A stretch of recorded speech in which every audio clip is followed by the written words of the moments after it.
Ebenezer really is a church with the poor and the immigrants of Linda Vista.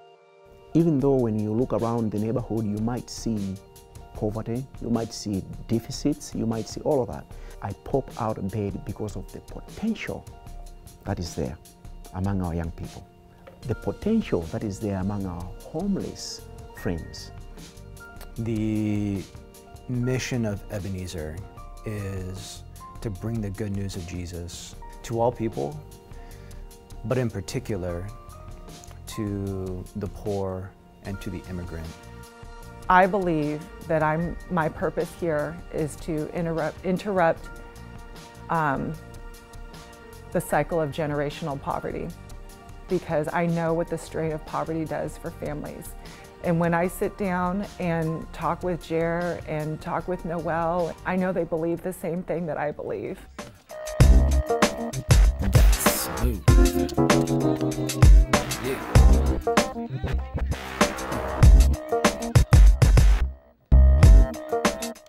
We will use the medium of sports to communicate about leadership and responsibility. Same thing. And if you notice, when we went into that little circle, that's where it all begins, right?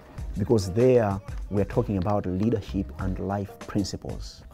Nobody's paying him to do this. Nobody is, you know, there's no contract. It's that connection from the heart that that he brings. Yeah, you can't demonize people that you spend time eating with. They all are different. You know, we all come from different ethnicities. In Linda Vista alone, they say there are about 22 dialects that are spoken. For parents that come to the dinners, we want them to look at the school as an extension of the home. That's why we have the dinners there.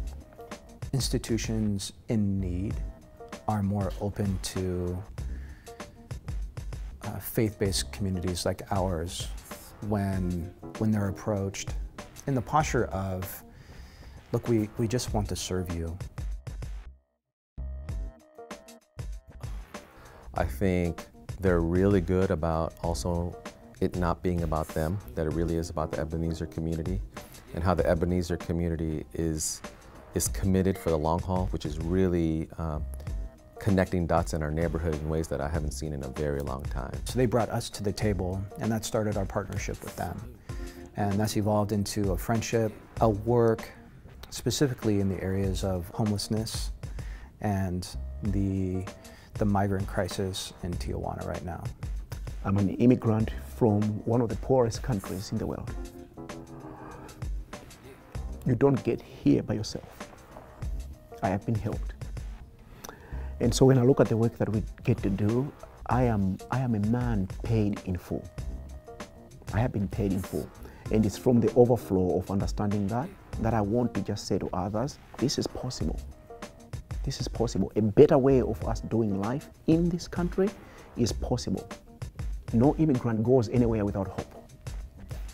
And I want to remind them that the hope, the thing that we hope for, is actually possible, and it is inevitable. And so when you work alongside folks that have the same vision, the same belief in their life's purpose, it becomes emotional. And so I think that the tears are there because I feel so passionate, and I think I feel so grateful, because I don't think everybody gets to be in a position where they get to show up at work every day and live out their purpose. And I think that that's what brings me to tears.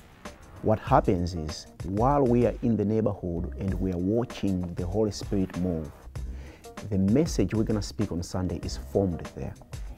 Our mission as a church is to disrupt the things that hinder the fullest expression of God in our neighborhood.